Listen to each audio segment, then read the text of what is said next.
Inteligencia social, la nueva ciencia para mejorar las relaciones humanas. Daniel Goleman. Prólogo. El descubrimiento de una nueva ciencia. Un día, durante los primeros años de la segunda invasión norteamericana a Irak, un grupo de soldados salió hacia una mezquita para ir a hablar con el religioso principal de la ciudad. El objetivo era pedir su ayuda para organizar la distribución de suministros de asistencia. Pero se juntó una multitud temerosa de que los soldados hubieran ido a arrestar a su líder espiritual o a destruir la mezquita, que era un altar sagrado. Cientos de musulmanes devotos rodearon a los soldados, agitando los brazos en el aire y gritando, mientras avanzaban hacia el pelotón fuertemente armado. El oficial al mando, el teniente coronel Christopher Hughes, pensó rápidamente. Tomó un altavoz y les dijo a sus soldados: «Rodilla a tierra», significando que se arrodillaran sobre una pierna. Enseguida les ordenó que apuntaran los rifles hacia el suelo. Luego, la orden fue: «sonrían». Ante eso, el humor de la multitud cambió. Algunos siguieron gritando, pero la gran mayoría devolvió la sonrisa. Algunos palmearon a los soldados en la espalda, y Hughes les ordenó que se retiraran caminando despacio, retrocediendo y sin dejar de sonreír. La ingeniosa acción fue el resultado de un despliegue vertiginoso de cálculos sociales tomados en fracción de segundos. El teniente coronel tuvo que percibir el nivel de agresividad de la multitud y que podría calmarlos. Tuvo que apostar a la disciplina de sus hombres y a la fuerza de la confianza que le tenían.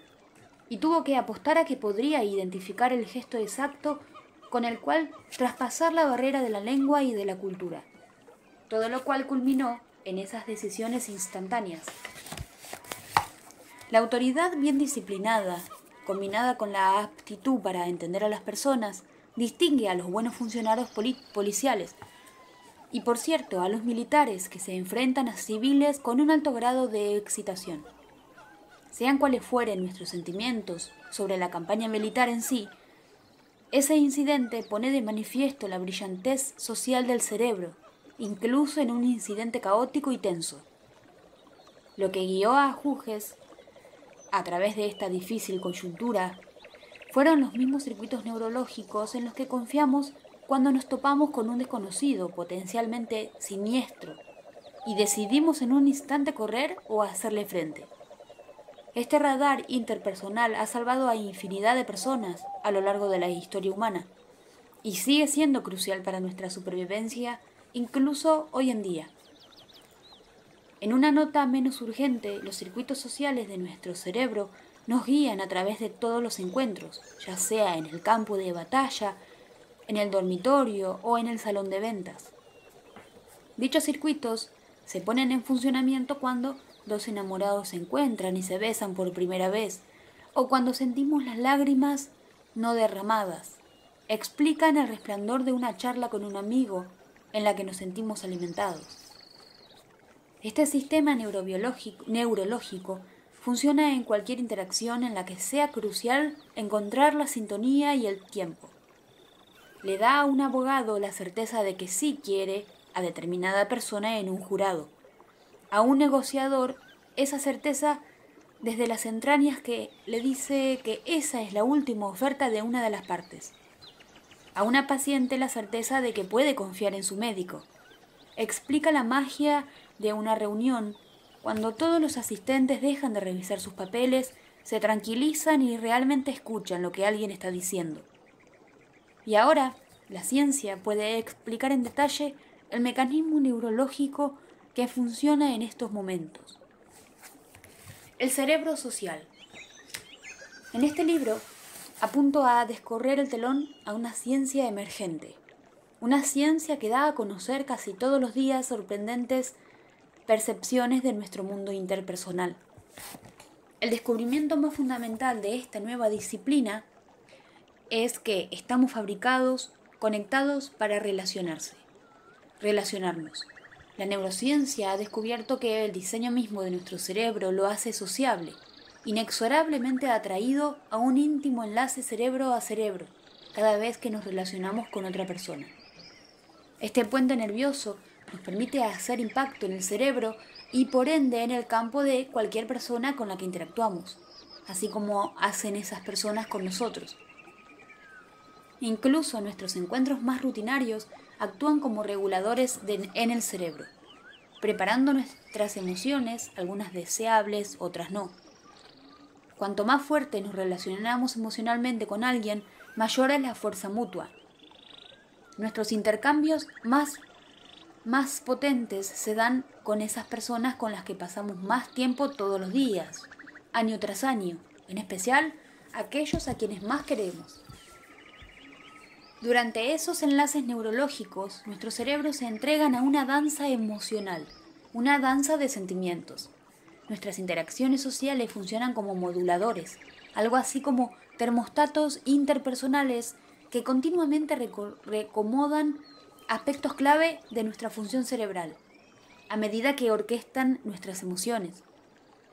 Los sentimientos resultantes tienen consecuencias de largo alcance, que nos recorren todo el cuerpo, enviando cataratas de hormonas que regulan los sistemas biológicos, desde el corazón hasta las células inmunológicas.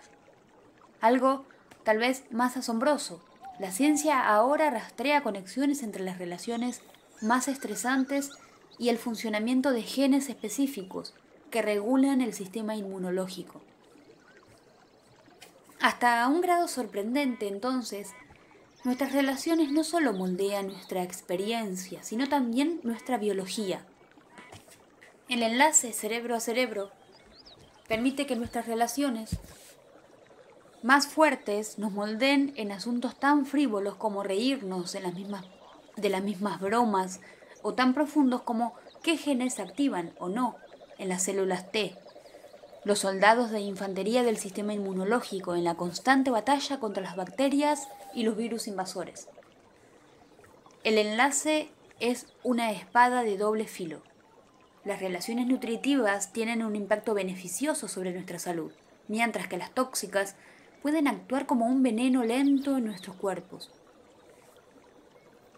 Prácticamente todos los grandes descubrimientos científicos que presento en este libro han surgido desde la aparición, en 1995, de la inteligencia emocional, y sigue surgiendo a un ritmo cada vez más rápido. Cuando escribí la inteligencia emocional, puse el acento en una serie crucial de capacidades humanas dentro de nosotros como individuos, nuestra habilidad para manejar nuestras propias emociones y nuestro potencial interior para mantener relaciones positivas. Aquí el panorama va más allá de la psicología de una persona, las capacidades que un individuo tiene dentro, hacia una psicología de dos personas, lo que surge cuando nos relacionamos. Pretendo que este libro sea un compañero de la inteligencia emocional, que explore el terreno mismo de la vida humana desde un punto de vista privilegiado, que permita una comprensión más amplia de nuestro mundo personal. El enfoque cambia hacia esos efímeros momentos que aparecen cuando interactuamos. Estos adquieren una consecuencia más profunda a medida que nos damos cuenta de cómo, mediante la suma total, nos creamos los unos a los otros. Nuestra investigación apunta a preguntas tales como ¿qué hace a un psicópata peligrosamente manipulador? ¿Podemos cumplir mejor con nuestra tarea de ayudar a nuestros hijos a crecer y convertirse en personas felices? ¿Qué hace que un matrimonio sea una base nutritiva? ¿Pueden las relaciones actuar como amortiguadores de las enfermedades? ¿Puede un maestro o un líder hacer que el cerebro de los estudiantes o de los trabajadores funcione lo mejor posible? ¿Pueden los grupos dominados por el odio vivir en paz juntos? ¿Y qué sugieren estas percepciones para el tipo de sociedad que somos capaces de construir y para lo que de verdad importa en cada una de nuestras vidas? Corrosión social. Hoy en día, así como la ciencia nos revela los cruciales que son las relaciones nutritivas, las relaciones humanas parecen más y más bloqueadas. La corrosión social tiene muchos rostros. Una maestra de jardín de niños en Texas le pide a una pequeña de 6 años que guarde sus juguetes. y la niña tiene una rabieta. Grita, arroja la silla al suelo, gatea hasta debajo del escritorio de la maestra y patea con tanta fuerza que abre los cajones. Su exabrupto indica una epidemia de similares instancias de descontrol entre niños de jardín de niños, todos registrados en un distrito que posee una sola escuela, en Fort Worth, Texas. Los incidentes ocurrieron no solo entre los niños más pobres, sino entre los de mejor posición económica. Hubo quien explicó el brote de violencia entre los muy pequeños como debido al estrés económico que hace que los padres trabajen más tiempo, de manera que los niños pasan horas después de clases con personas que los cuidan o solos, y los padres llegan a sus casas al borde de la exasperación. Otros hablan de datos que muestran que ya desde muy pequeños, el 40% de los norteamericanos de 2 años de edad ven televisión al menos 3 horas al día, y durante ese tiempo no interactúan con otras personas que podrían ayudarlos a aprender a llevarse mejor.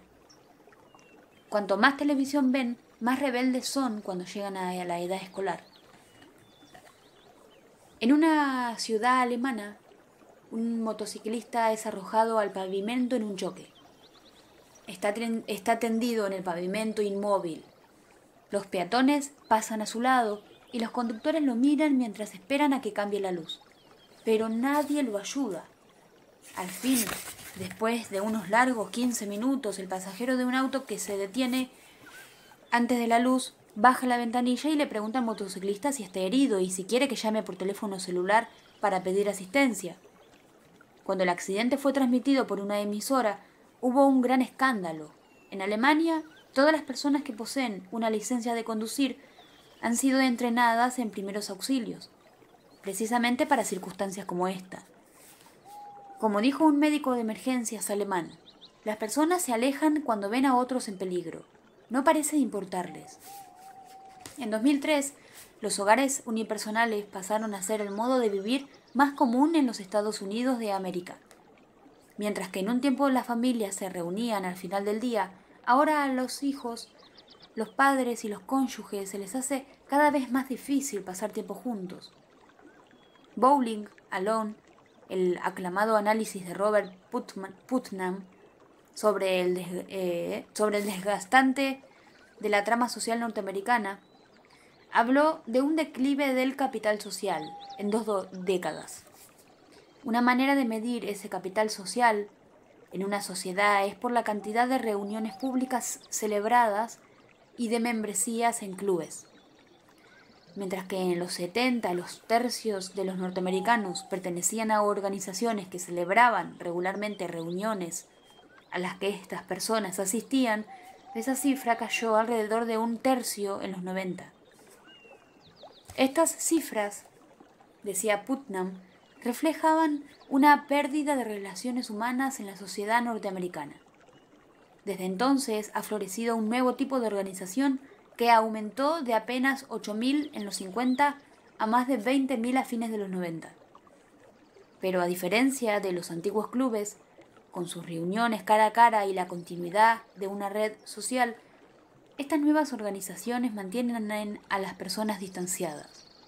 La membresía se otorga vía correo electrónico o correos masivos, y la actividad principal se reduce a enviar dinero, no a reunirse. También hay algo desconocido en la manera en que los humanos en el mundo entero se conectan y desconectan conforme la tecnología ofrece nuevas formas de comunicación nominal en un verdadero aislamiento. Todas estas tendencias indican la lenta desaparición de oportunidades para que las personas se relacionen. Esta inexorable invasión tecnológica se extiende de manera tan insidiosa que hasta el momento nadie ha calculado sus costos sociales y emocionales. La desconexión que nos invade. Consideremos la situación de Rosie García, encargada de una de las panaderías con mayor movimiento en el mundo, la Hot y Krusty en Grand Central Station, en la ciudad de Nueva York. Las multitudes de pasajeros que pasan por la estación hacen que en cualquier día hábil haya largas filas de clientes esperando ser atendidos. Pero dice Rosie que cada vez más los clientes a los que atiende parecen totalmente abstraídos, con la mirada vacía, perdida en el espacio. Ella les dice, ¿qué necesita? Y no se dan cuenta de que les hablo. Ella repite, ¿qué necesita? Y no le presta atención. El grito, ¿qué necesita? Usualmente los hace reaccionar. Y no es que los clientes de Rosie sean sordos, sino que sus orejas están tapadas con los pequeños audífonos de un iPod.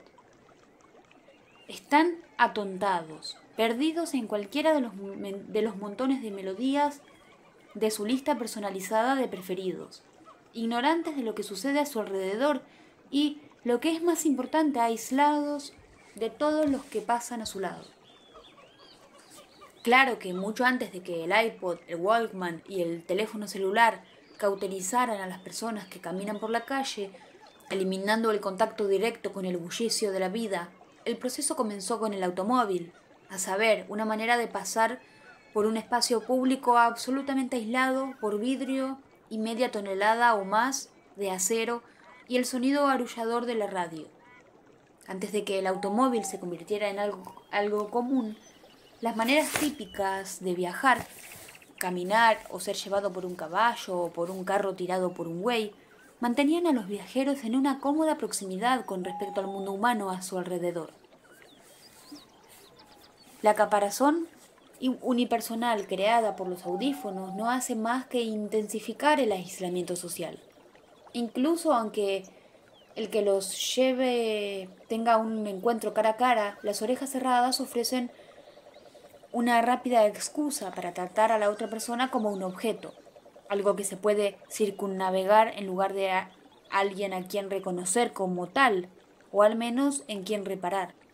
Mientras que la vida como peatón ofrece la posibilidad de saludar a alguien que se acerque o de pasar unos minutos charlando con un amigo, el portador de un iPod puede fácilmente ignorar a cualquiera y mirar a las personas con un desaire total. Claro que desde la perspectiva del que lleva el iPod, él se está relacionando con alguien, el cantante, la banda o la orquesta enchufada en sus oídos.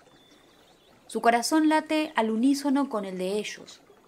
Pero esos prójimos virtuales no tienen nada que ver con las personas que están efectivamente a 1 metro de distancia, a cuya existencia el embelesado escucha se ha vuelto en gran medida indiferente.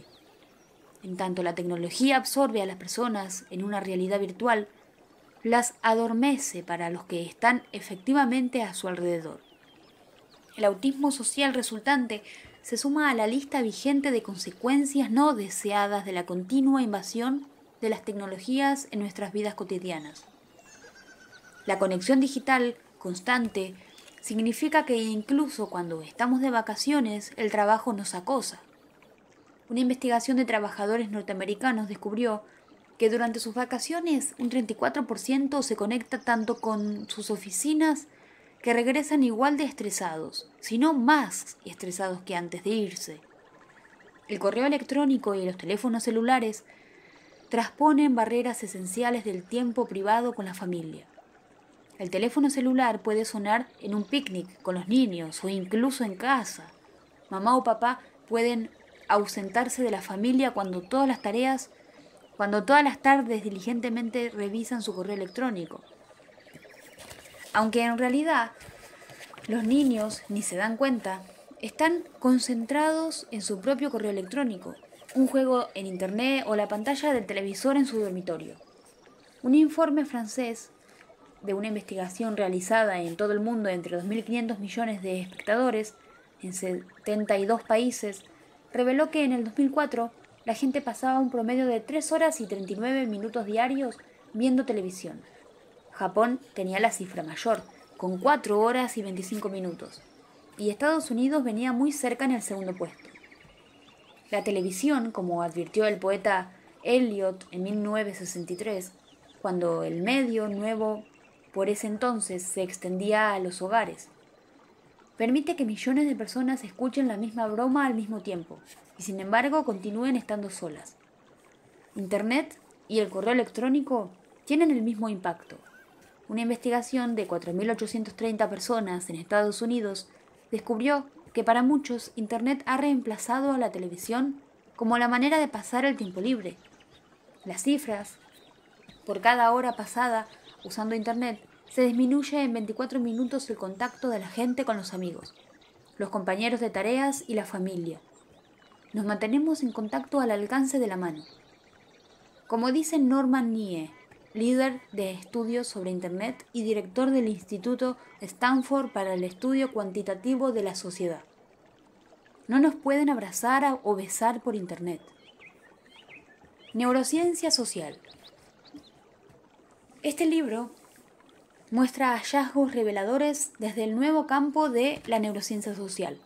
No obstante, cuando comencé las investigaciones para este libro, no sabía que este campo existiese.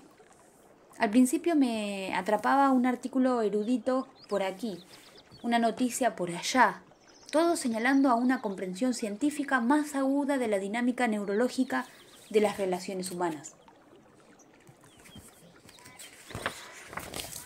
Una clase de neurona recientemente descubierta, la célula fusiforme, actúa más rápidamente que ninguna, guiándonos en decisiones sociales inmediatas, y ha resultado ser más abundante en el cerebro humano que en el de otras especies. Una variedad diferente de células cerebrales, las neuronas espejo, perciben la acción que otra persona está a punto de realizar e instantáneamente nos preparan para imitar ese movimiento. Cuando los ojos de una mujer que un hombre encuentra atractiva lo miran directamente, el cerebro de él segrega una sustancia química que induce el placer, la dopamina, pero no lo hace cuando ella mira hacia otro lado. Cada uno de estos descubrimientos constituyó una aislada instantánea del funcionamiento del cerebro social, el sistema de circuitos nerviosos que instrumenta nuestras interacciones. Ninguna por sí misma contaba toda la historia, pero a medida que se acumularon, se hicieron visibles los contornos de una nueva e importantísima disciplina. Solo mucho después de haber comenzado a rastrear estos puntos aislados, comprendí el patrón oculto que los relaciona a todos. Me encontré con el nombre para este campo: neurociencia social, leyendo sobre una conferencia científica que se había realizado sobre el tema de Suecia en el 2003. Buscando los orígenes del término neurociencia social, el uso más temprano que encontré fue a principios de los 90, por los psicólogos John Cacioppo y Gary Bernson. Por entonces, los profetas solitarios de esta ciencia nueva.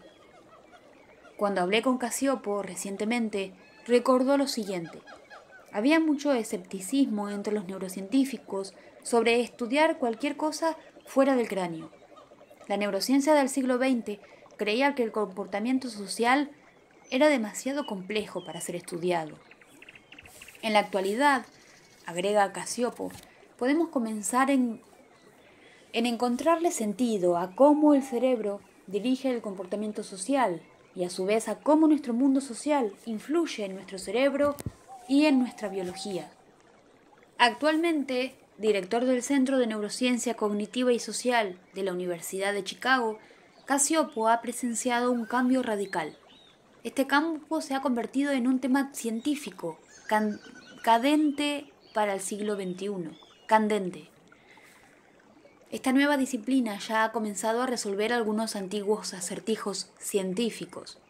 Por ejemplo, parte de la investigación de Cacioppo descubrió una conexión entre involucrarse en una relación dolorosa y un aumento en las hormonas de estrés a nivel que dañan ciertos genes que controlan células que luchan contra los virus.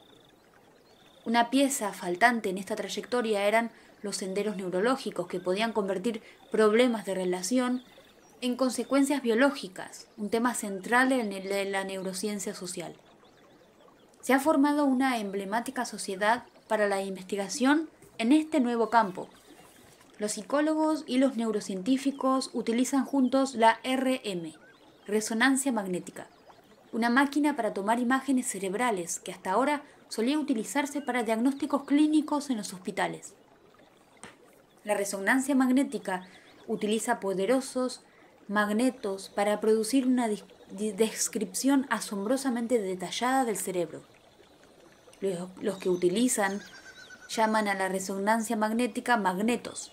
Por ejemplo, en nuestros laboratorios tenemos 3 magnetos. La resonancia magnética aporta un impresionante poder informático que da el equivalente de un video que mostrará qué partes del cerebro se encienden durante un momento humano, como por ejemplo escuchar la voz de un viejo amigo. De tales estudios se obtienen respuestas a preguntas como ¿qué sucede en el cerebro de una persona que está mirando a un ser amado, o de un fanático, o de alguien que está planeando cómo ganar un juego de competencia? El cerebro social es, en suma, de los mecanismos nerviosos que instrumentan nuestras interacciones, además de nuestros pensamientos y sentimientos sobre las personas y nuestras relaciones. La novedad más reveladora aquí puede ser que el cerebro social representa el único sistema biológico en nuestro cuerpo que continuamente nos sintoniza con las personas con las que estamos y que a su vez se deja influir por el estado interno de esas personas. Todos los otros sistemas biológicos, desde nuestras glándulas linfáticas a nuestro vaso, regulan su actividad con receptores que son sintonizados a señales que surgen desde dentro del cuerpo, no más allá de nuestra piel. Los senderos del cerebro social son únicos dentro del diseño del cuerpo humano, en su sensibilidad al mundo en general. Cada vez que nos relacionamos cara a cara, o voz a voz, o piel a piel, con otra persona, nuestros cerebros sociales se entrelazan. Nuestras interacciones sociales desempeñan un papel incluso en el remodelado de nuestro cerebro, por medio de la neuroplasticidad, que significa que experiencias repetidas esculpen la forma, el tamaño y la cantidad de neuronas y sus conexiones sinápticas, llevando repetidamente nuestro cerebro a un registro dado. Nuestras relaciones clave pueden moldear gradualmente ciertos sistemas de circuitos neurológicos. En rigor, ser lastimados y enojados crónicamente o nutridos emocionalmente por alguien con quien pasamos mucho tiempo todos los días, a lo largo de años, puede remoldear nuestro cerebro. Estos nuevos descubrimientos revelan que nuestras relaciones tienen sobre nosotros impactos sutiles pero poderosos, y que duran toda una vida. Esta noticia puede no ser buena para aquellos cuyas relaciones tienden a ser negativas, pero los mismos descubrimientos apuntan también hacia posibilidades de reparación en cualquier momento de nuestra vida, a partir de nuestras relaciones personales. Así, la manera en que nos relacionamos con los demás tiene una importancia inimaginable. Esto no nos trae a lo que podría significar, en vista de estas nuevas percepciones, ser inteligente en lo que hace a nuestro mundo social. Actuar con sabiduría. Por allá de 1920, justo después del primer estallido de entusiasmo con las entonces nuevas pruebas de coeficiente intelectual, el psicólogo Edward Thorndike creó la formulación original de la inteligencia social. Una de las maneras en las que la definió fue la habilidad de comprender y manejar a los hombres y mujeres, capacidad que necesitamos para vivir bien en el mundo.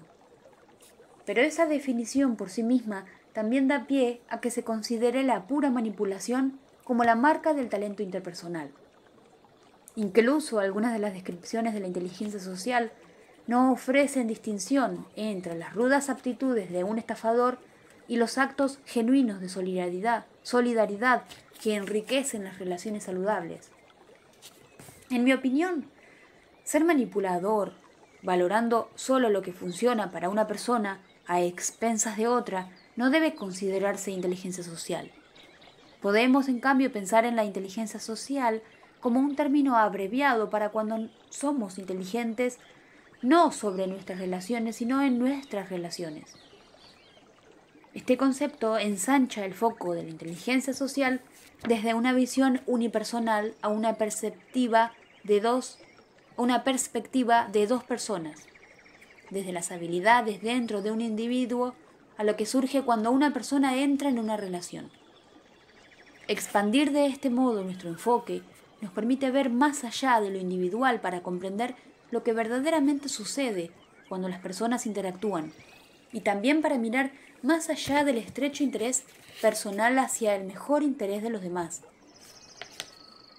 Esta visión más amplia nos lleva a considerar dentro del alcance de la inteligencia social las capacidades que enriquecen las relaciones personales, tales como la empatía y la preocupación.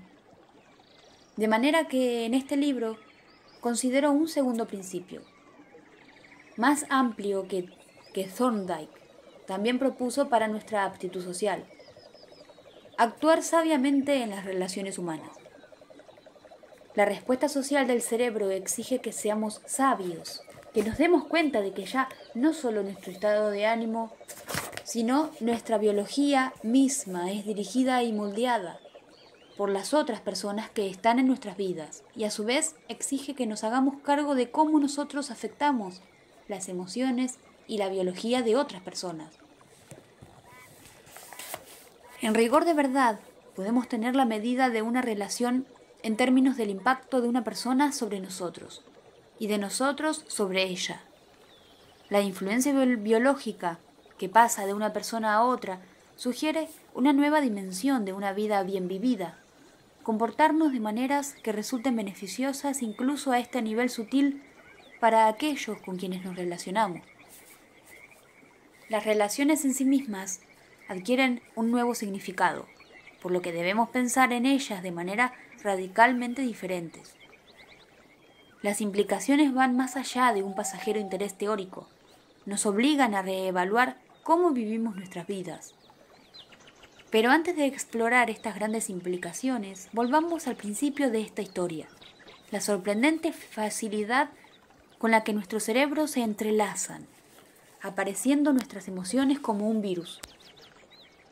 Parte 1. Diseñados para conectarse. Capítulo 1. La economía social. Un día en que se me hacía tarde para llegar a una reunión en Manhattan, buscaba un atajo. Entré en el vestíbulo de la planta baja de un rascacielos, planeando utilizar una salida que conocía por el otro lado del edificio que me permitiera tomar un camino más rápido para llegar a la otra calle. Pero apenas llegué al vestíbulo con sus ascensores, un guardia uniformado al instante se me vino encima, agitando los brazos y gritando: «No puede pasar por aquí». «¿Por qué no?», pregunté, intrigado. «Porque es propiedad privada», gritó, ostensiblemente alterado.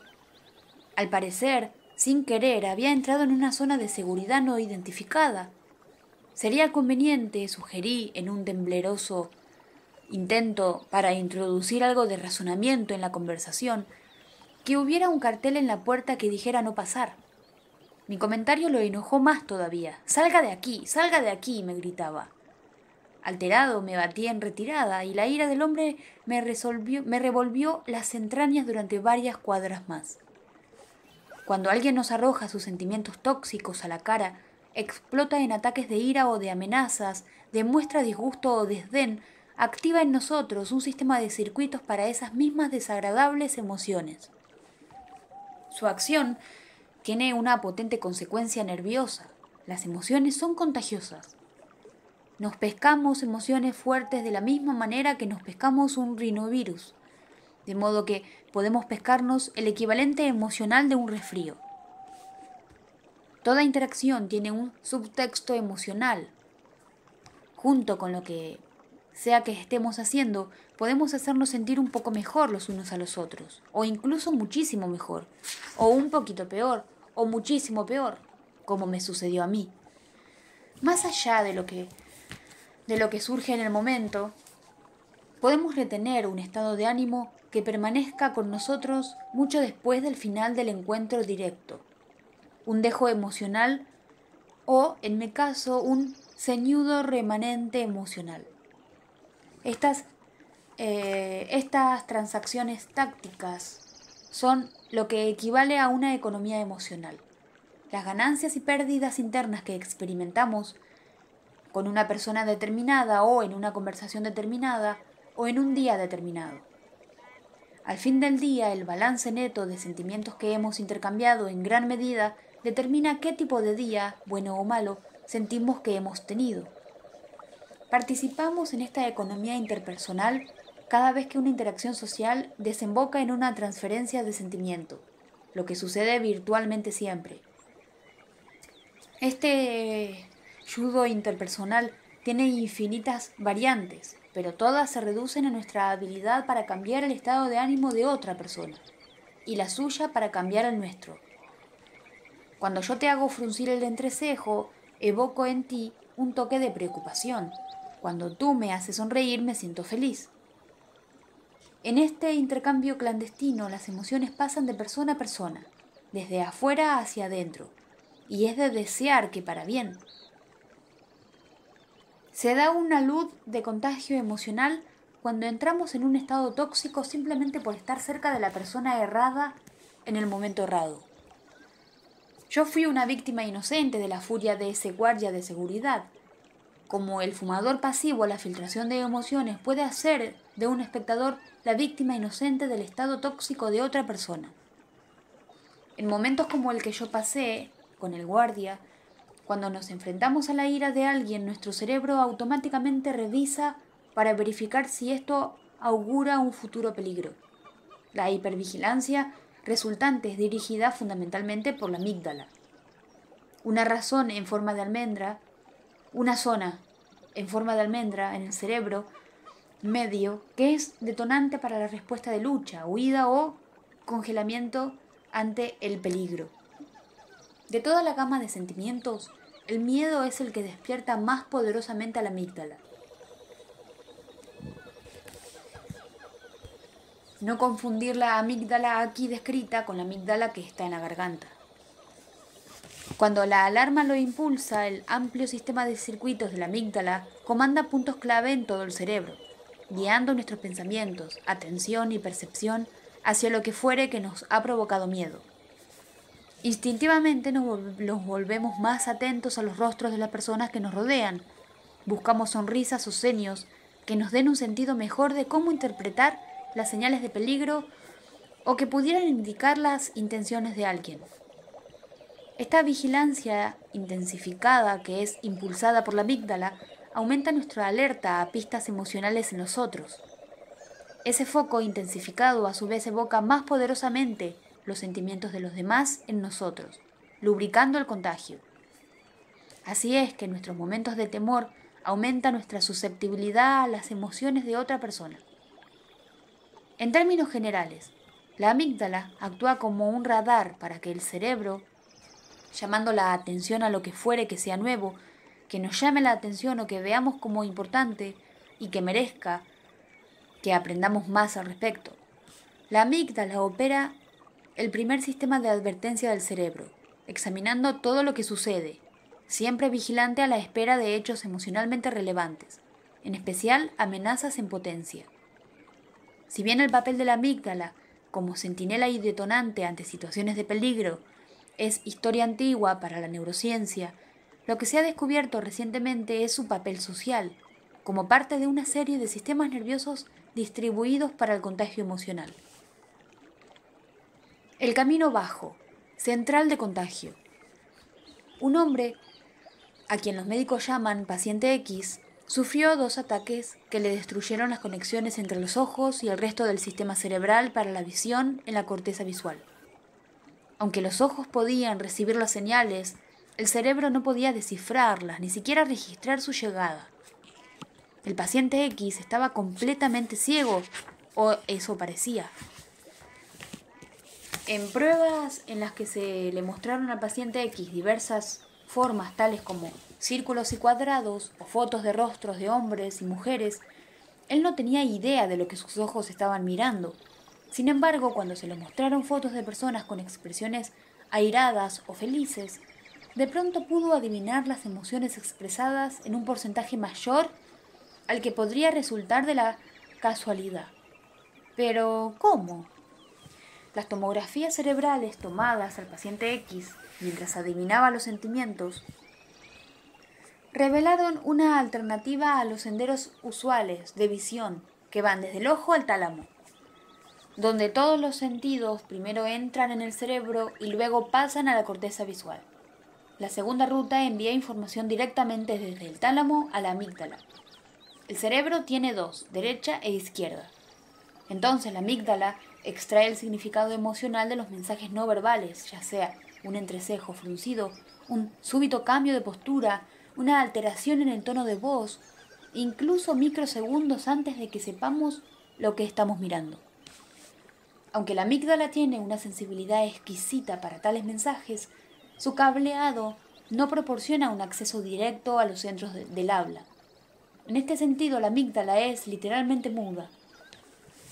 Cuando registramos un sentimiento, hay señales de nuestros circuitos cerebrales que, en lugar de alertar las áreas verbales, donde las palabras pueden expresar lo que conocemos, imitan esa emoción en nuestros cuerpos. De modo que el paciente X no veía las emociones en los rostros, sino que las sentía, un estado llamado visión ciega afectiva. En cerebros intactos, la amígdala usa este mismo sendero para leer el aspecto emocional de lo que fuere que percibimos. Felicidad en el tono de voz de alguien, un dejo de ira alrededor de los ojos, una postura de sombría derrota. Y luego procesa esa información subliminalmente, por debajo del alcance de la conciencia alerta. Esta toma de conciencia reflexiva, inconsciente, marca esa emoción preparando el mismo sentimiento en nosotros, o una reacción a ese sentimiento, como por ejemplo miedo al ver ira. Un mecanismo clave para contagiarnos un sentimiento de otra persona. El hecho de que detonemos cualquier emoción en otros, o ellos en nosotros, testifica el poderoso mecanismo por el cual los sentimientos de una persona se extienden a otra. Esos contagios son la transacción central en la economía emocional, el dar y recibir de sentimientos que acompaña cualquier encuentro humano que tengamos, sin importar cuál es el asunto concreto que nos ocupe.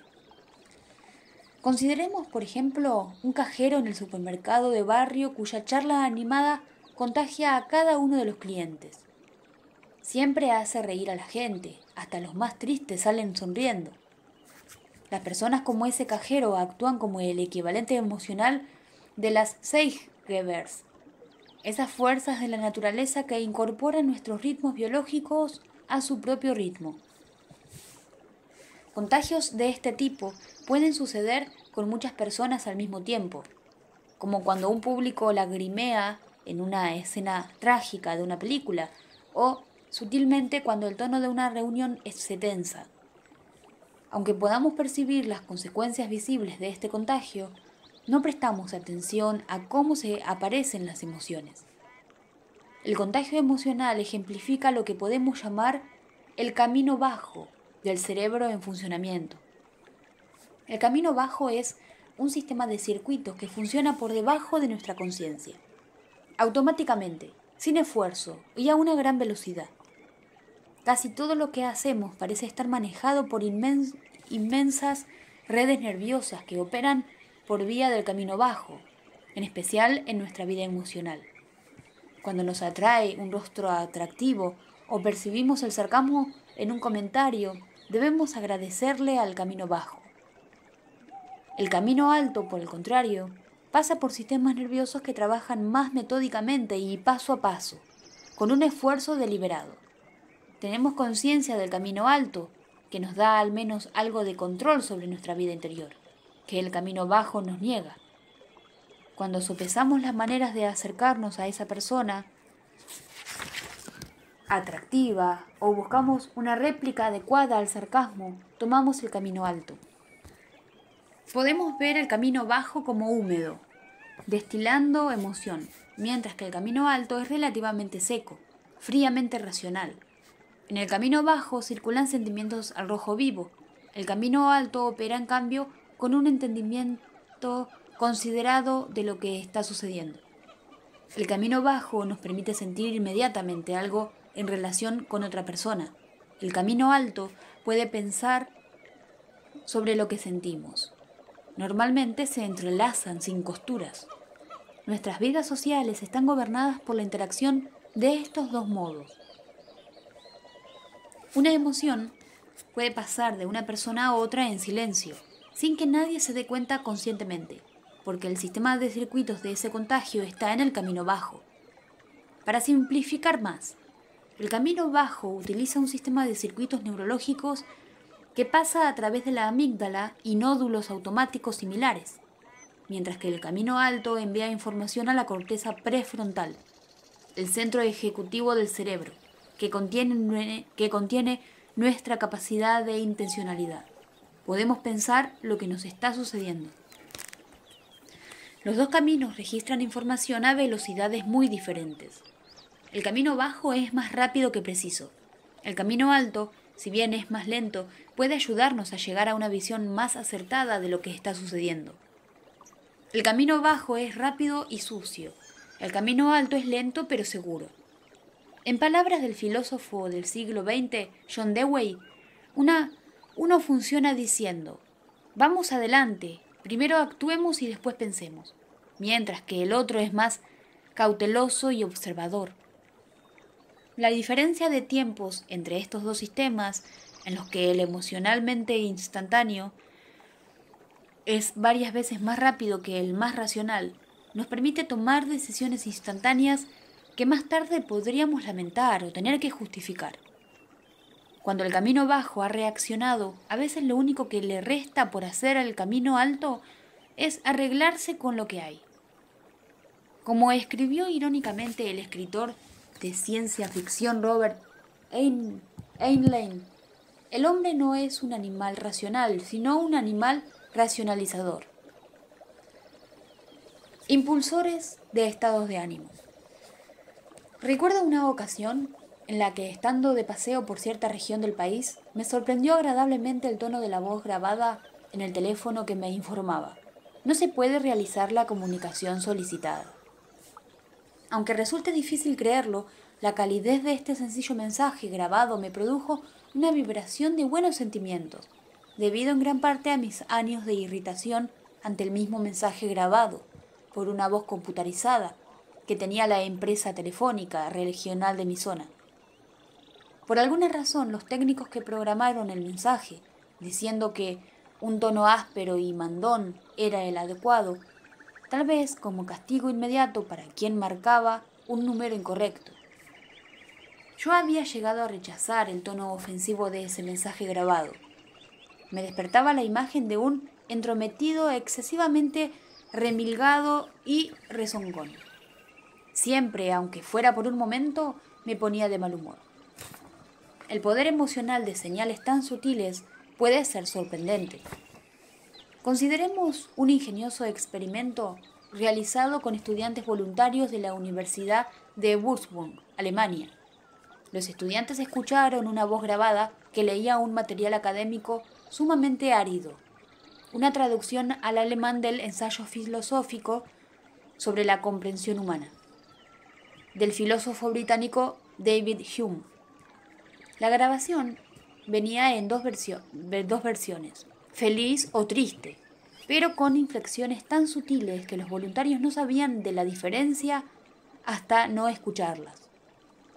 Por sutiles que fueran los tonos, los estudiantes salían de escuchar la grabación apenas más alegres o apenas más tristes de lo que habían entrado. Pero los estudiantes no tenían la menor idea ni de qué les había cambiado el humor ni por qué. El cambio de humor se produjo mientras los estudiantes realizaban una tarea que los distraía: poner alfileres de metal en unos agujeros en una plancha de madera mientras escuchaban. Al parecer, la distracción creaba estática para el camino alto, obstaculizando la comprensión intelectual del pasaje filosófico. Pero no disminuía en absoluto lo contagioso de los humores. El camino bajo permanecía completamente abierto. Los psicólogos nos dicen que una manera en la que los estados de ánimo difieren del sentir más tosco de las emociones tiene que ver con lo inefable de sus causas. Mientras que normalmente sabemos qué ha detonado determinada emoción, a menudo nos encontramos con un estado de ánimo u otro sin saber la fuente. El experimento de Würzburg sugiere, no obstante, que nuestro mundo puede llenarse de disparadores de estados de ánimo que no alcanzamos a ver, desde el tono dulce de la música en un ascensor al tono amargo en la voz de alguien. Por ejemplo, tomemos las expresiones que vemos en los rostros de los demás. Los investigadores suecos han descubierto que solo con ver una foto de un rostro feliz se inicia una fugaz actividad en los músculos que hacen que la boca sonría.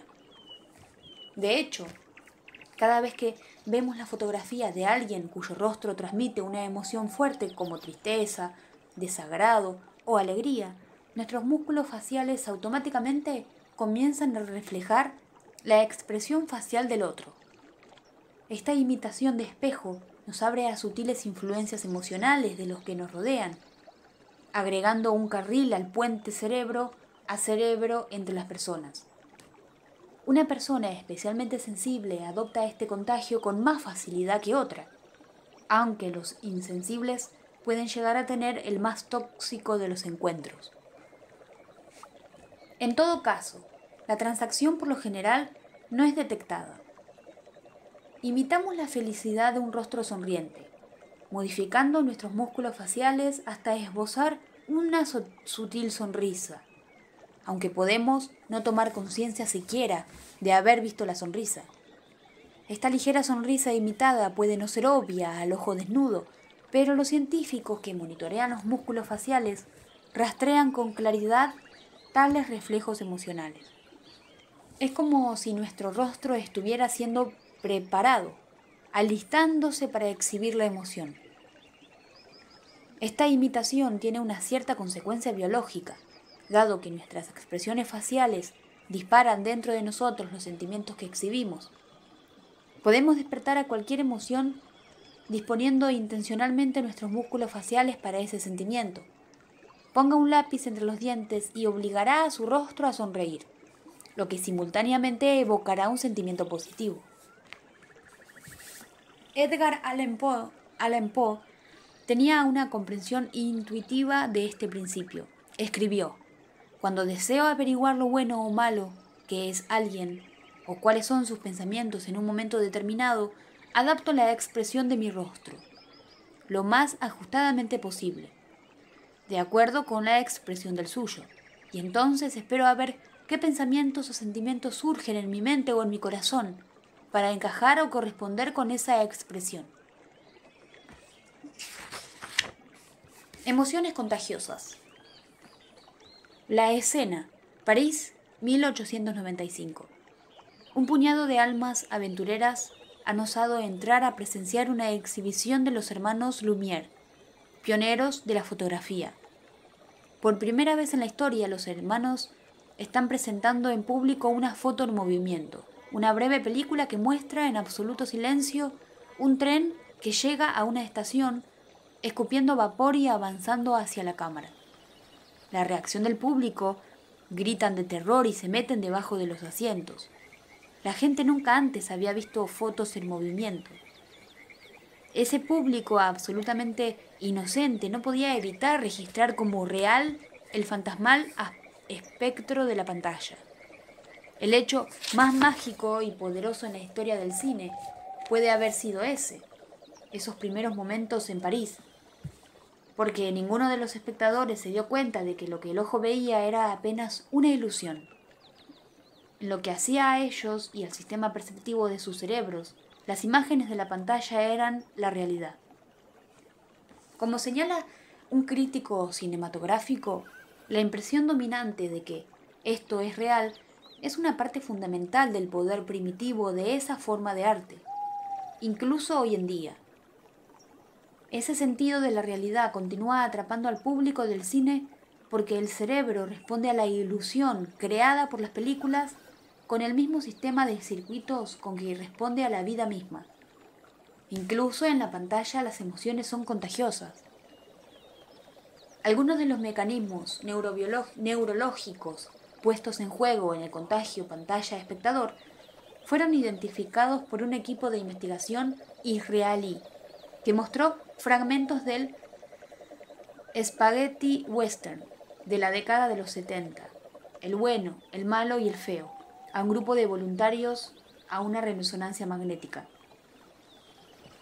En lo que tal vez sea el único artículo en los anales de la neurociencia que reconozca la ayuda de Clint Eastwood. Los investigadores llegaron a la conclusión de que la película jugaba con los cerebros de los espectadores como un tirititero neurológico. Al igual que los aterrados espectadores en el París de 1895, los cerebros de los espectadores en esta situación actuaban como si la historia imaginaria de la pantalla estuviera sucediéndoles a ellos. El cerebro parece hacer poca distinción inicial sobre las realidades virtuales y las reales. Por eso, cuando la cámara se movía a un primer plano de un rostro, las zonas de reconocimiento de rostros en los cerebros de los espectadores se encendían. Cuando la pantalla mostraba un edificio o un paisaje, se activaba una zona visual diferente que percibe nuestro entorno físico. Cuando la escena mostraba delicados movimientos manuales, la región del cerebro que dirige el tacto y el movimiento se activaba. Y en las escenas de máxima tensión, disparos de armas de fuego, explosiones, sorprendentes giros de la historia, los centros emocionales entraban abruptamente en acción. En suma, las películas que vemos dan órdenes a nuestro cerebro. Los movimientos de un público comparten esta función de títeres neurales. Lo que haya sucedido en el cerebro de un espectador sucedió exactamente en los otros, momento a momento, a través de la película. La acción en la pantalla coreografió una danza interior similar en todos los espectadores. Hay una máxima en las ciencias sociales que dice que una cosa es real si es real en sus consecuencias. Cuando el cerebro reacciona a una situación imaginaria de la misma manera que reacciona a una situación real, la imaginaria tiene una consecuencia biológica. El camino bajo nos lleva a una cabalgata emocional. La única excepción importante a esta función de títeres son las áreas prefrontales del camino alto, que albergan los centros ejecutivos del cerebro y facilitan el pensamiento crítico, incluido el pensamiento «esto no es más que una película», y que no se unen a esta coordinación. Por eso hoy en día no entramos en pánico cuando en la pantalla un tren avanza rugiendo hacia nosotros, a pesar del temor que nos embarga. Cuanto más único o asombroso sea un hecho, más atención despliega el cerebro. Dos factores que amplifican la respuesta del cerebro a cualquier realidad virtual, como una película, son el volumen perceptual y los momentos emocionalmente fuertes, como los gritos o el llanto. No es de extrañar que tantas películas contengan escenas de pánico, deslumbran al cerebro, y la misma inmensidad de la pantalla, que crea personas monstruosamente grandes para que los observemos, se registra en sí misma como volumen sensorial.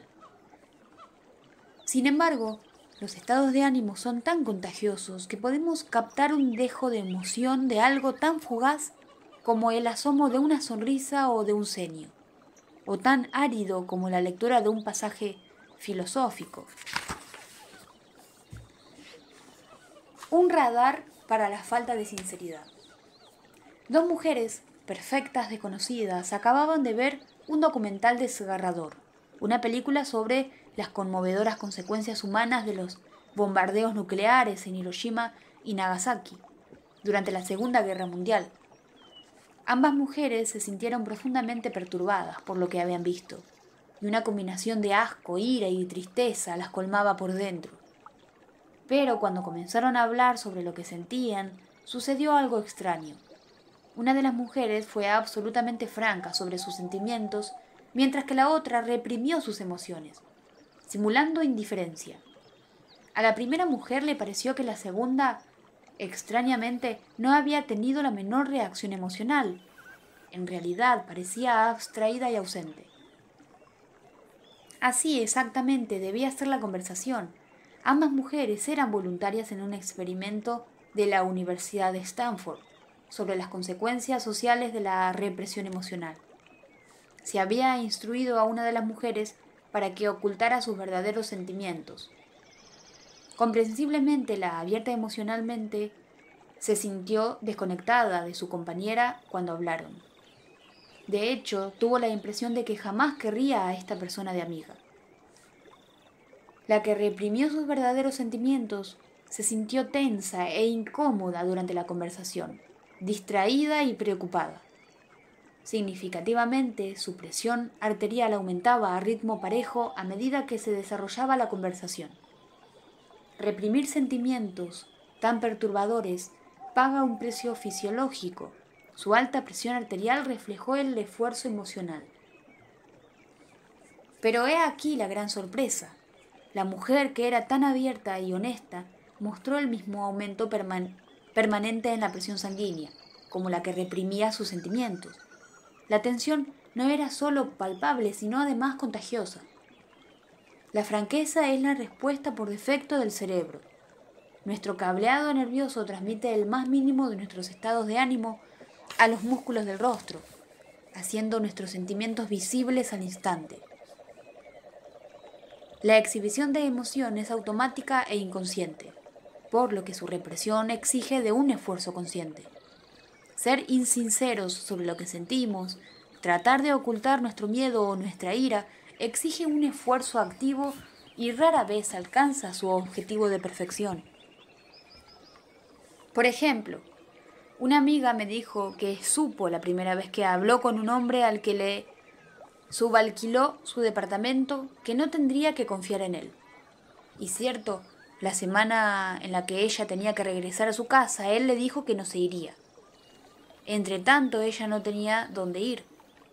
Tuvo que enfrentarse a un cúmulo de reglamentaciones que protegen los derechos de los inquilinos y que significó que ella siguió sin techo mientras su abogado peleaba para que pudiera regresar a su propia casa. Ella había visto al hombre una sola vez, cuando él fue a ver el departamento, y más tarde se lamentaba. Había algo en él que me dijo que me traería problemas. Ese algo en él refleja el funcionamiento del sistema de circuitos específicos de los caminos alto y bajo, que sirve como nuestro primer sistema de alerta para la falta de sinceridad. Este sistema de circuitos especializado en la desconfianza difiere de la empatía y la atracción. Su existencia sugiere la importancia de detectar la duplicidad en los asuntos humanos. La teoría de la evolución sostiene que nuestra habilidad de percibir cuándo debemos recelar ha sido tan esencial para la supervivencia humana como nuestra capacidad de confiar y cooperar. El radar neurológico específico relacionado fue revelado en un estudio en el cual se tomaron imágenes cerebrales de voluntarios, mientras observaban a alguno de varios actores que contaban una historia trágica. Surgió una diferencia importante en las regiones nerviosas especiales activadas, dependiendo de la expresión facial del actor que narraba la historia.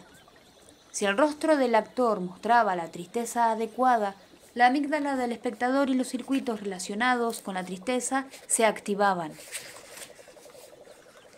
Pero si el rostro del actor sonreía durante la triste historia, un desajuste emocional, el cerebro del espectador activaba un sitio que se especializaba en la vigilancia de amenazas sociales o información conflictiva.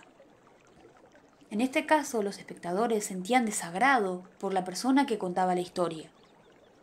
La amígdala escudriña automática y compulsivamente a todos aquellos con los que nos encontramos para saber si podemos confiar en ellos. ¿Es seguro acercarme a ese tipo? ¿Es peligroso? ¿Puedo contar con él o no? Los pacientes neurológicos que tienen un daño importante en la amígdala no pueden emitir juicios sobre cuán confiable puede ser alguien. Cuando se les muestra una foto de un hombre a quien las personas normales encuentran altamente sospechoso, estos pacientes los evalúan igual que al hombre al que otros evaluaron como muy merecedor de confianza. Nuestro sistema de alerta sobre si podemos confiar en alguien tiene dos ramales, alto y bajo.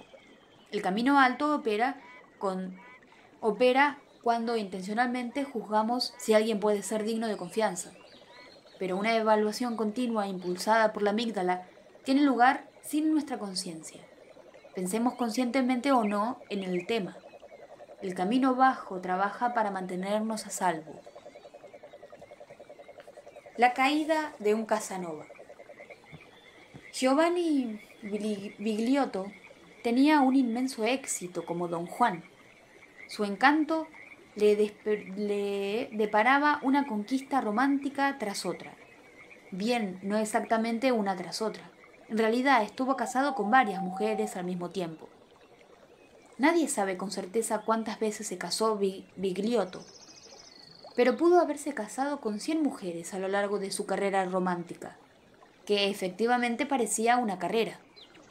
Bigliotto se ganaba la vida casándose con mujeres adineradas. Esa carrera tuvo un aterrizaje de emergencia cuando Patricia Gardner, una de sus conquistas, lo llevó a juicio por bigamia. Durante el juicio se habló de qué era lo que llevaba a tantas mujeres a rendirse ante Bigliotto. Gardner admitió que una de las cosas que la atraía del encantador bigamo era lo que ella llamaba ese rasgo de honestidad. Él la miraba a los ojos sonriendo mientras le mentía. Como Gardner, los expertos en emoción leen mucho en la mirada de una persona. Por lo común, nos dicen que miramos al suelo con la tristeza, lateralmente con el desagrado, y hacia abajo o hacia lo lejos cuando nos sentimos culpables o avergonzados. La mayoría de las personas percibe esto intuitivamente. Por eso la sabiduría popular nos aconseja verificar si alguien nos mira a los ojos, para medir si nos miente.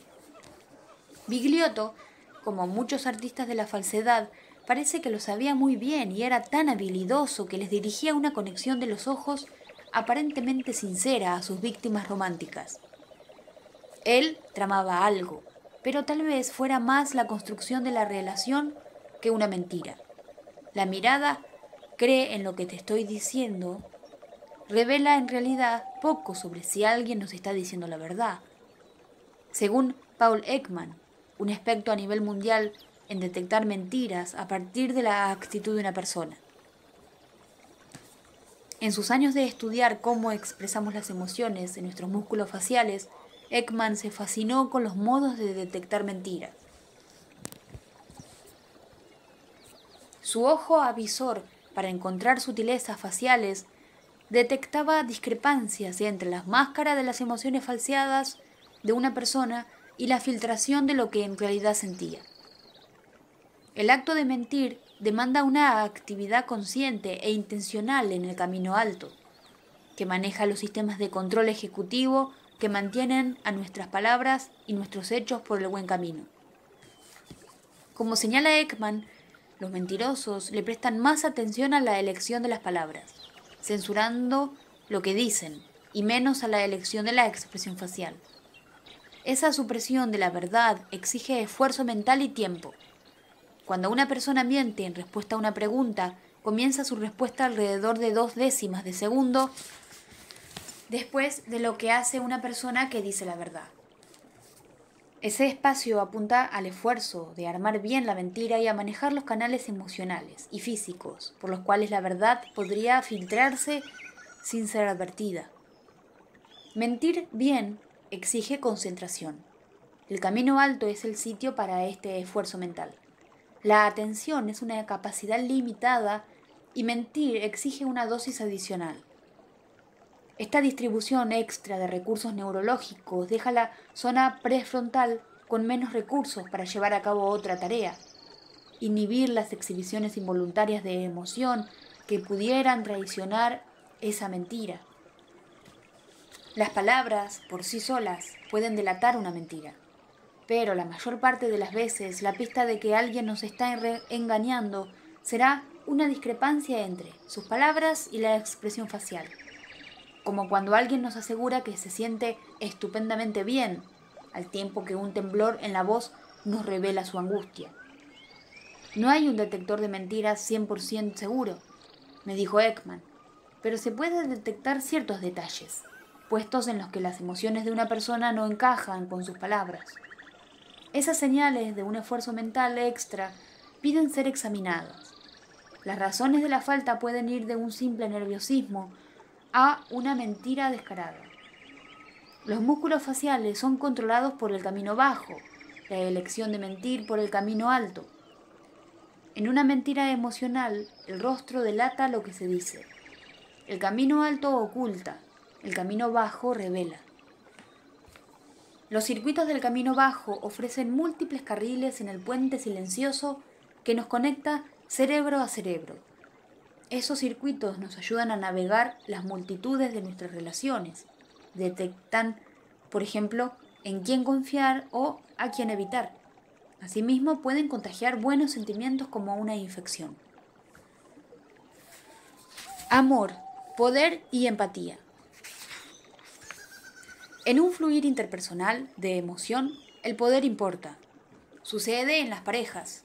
Un miembro de la pareja hará un cambio emocional mayor para convergir en el otro. Ese es el miembro de la pareja que tiene menos poder.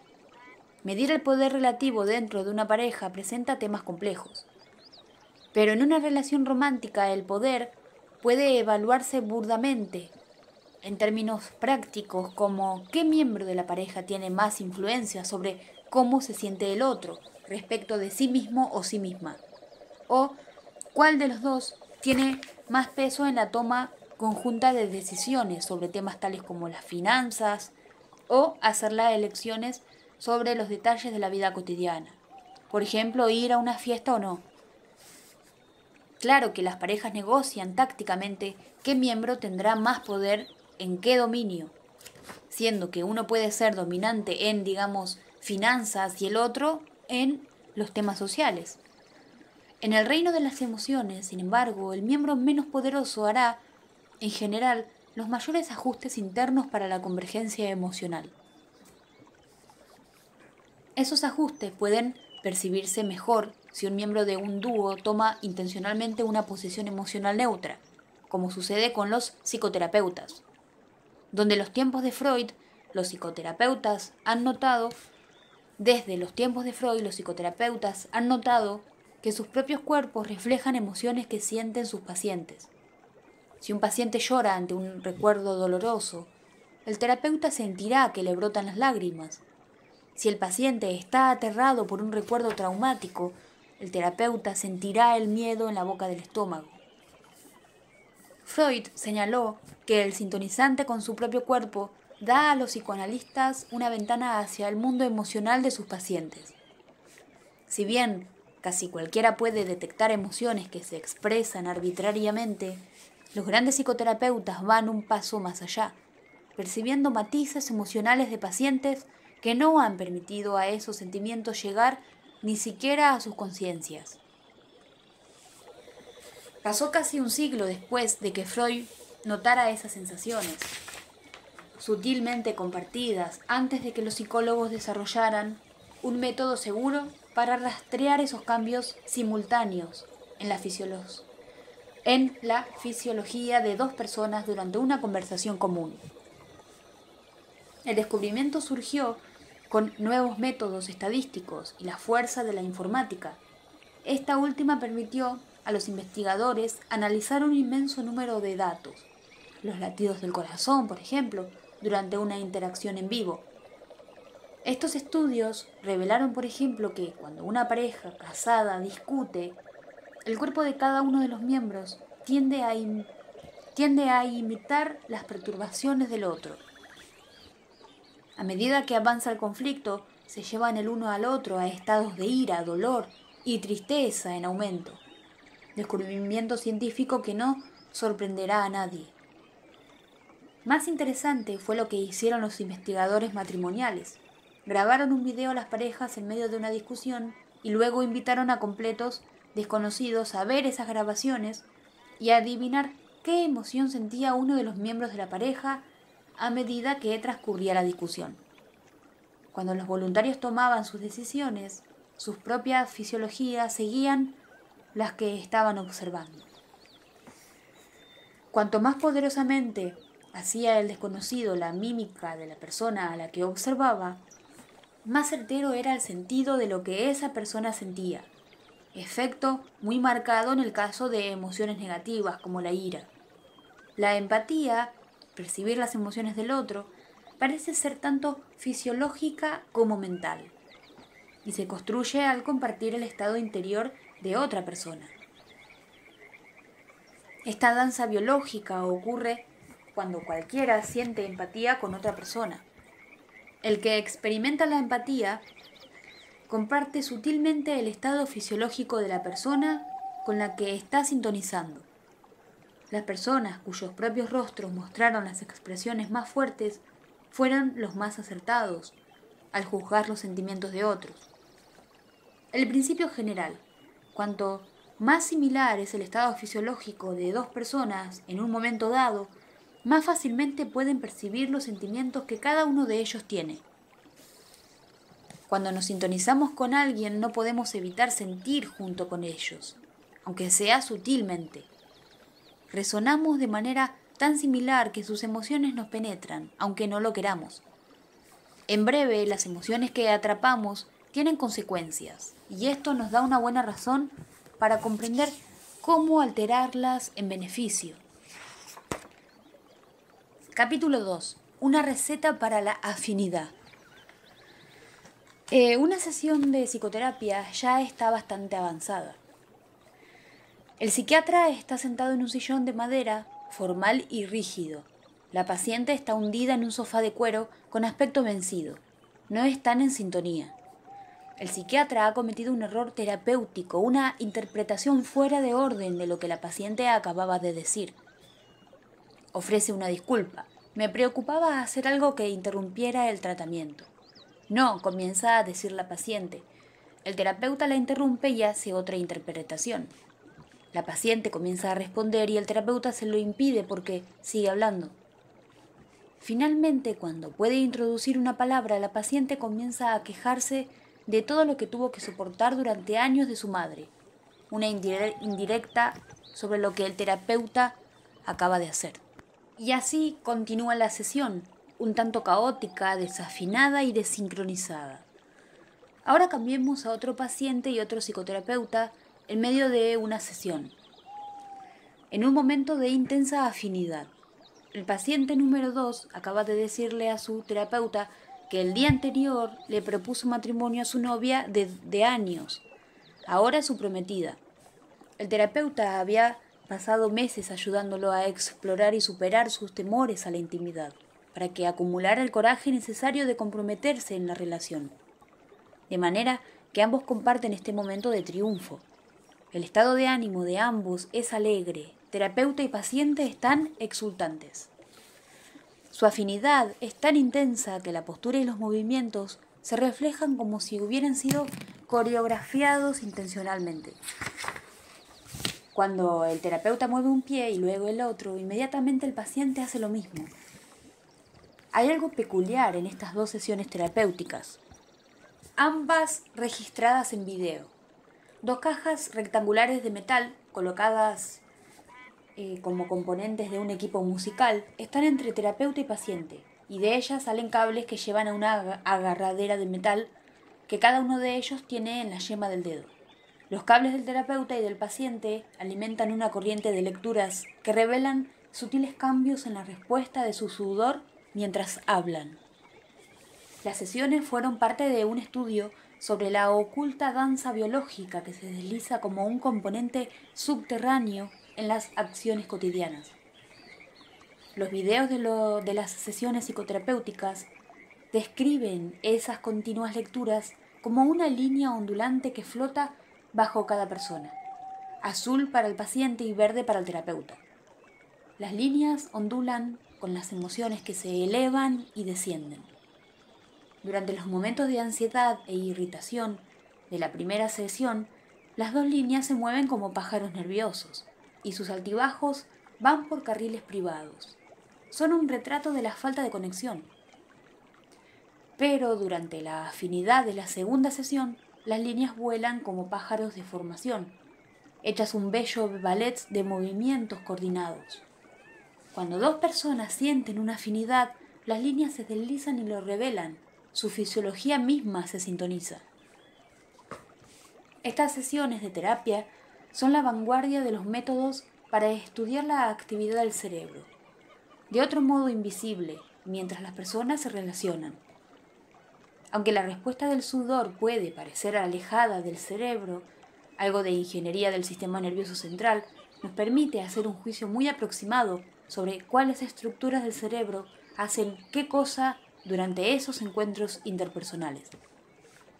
Ese cálculo neurológico fue llevado a cabo por Karl Marcy, psiquiatra de la Facultad de Medicina de Harvard, quien llevó a cabo el estudio arrastrando una maleta llena con material para el monitoreo a las oficinas de terapeutas dispuestos a colaborar en toda la zona de Boston.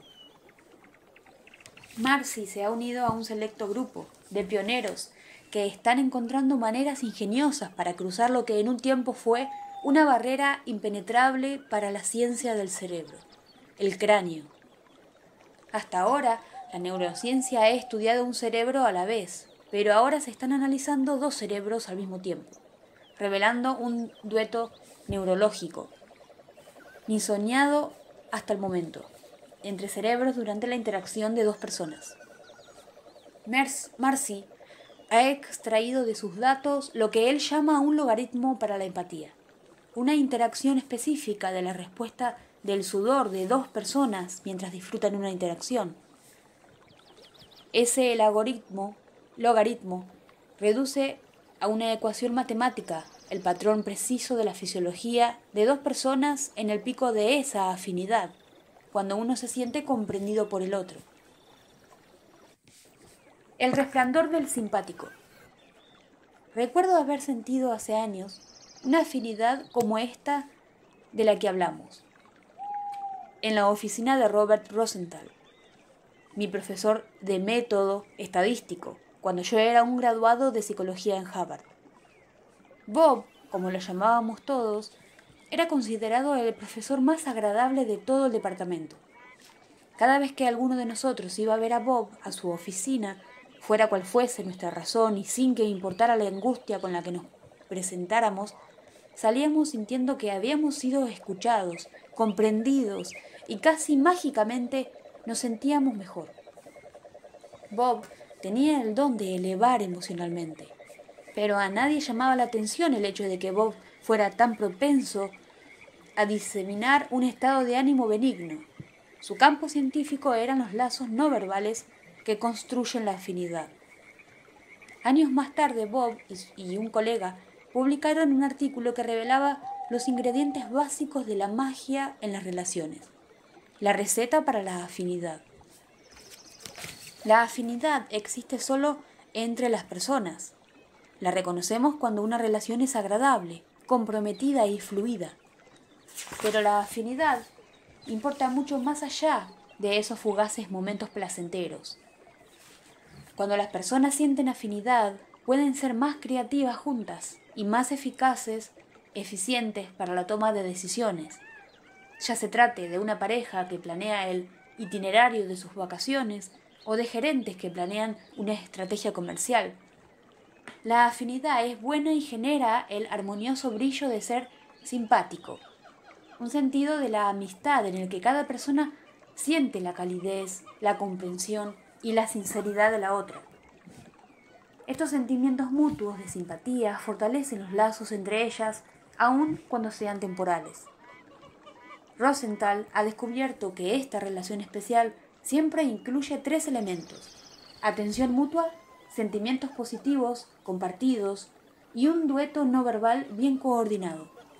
Cuando estos 3 elementos surgen en tándem, catalizamos la afinidad.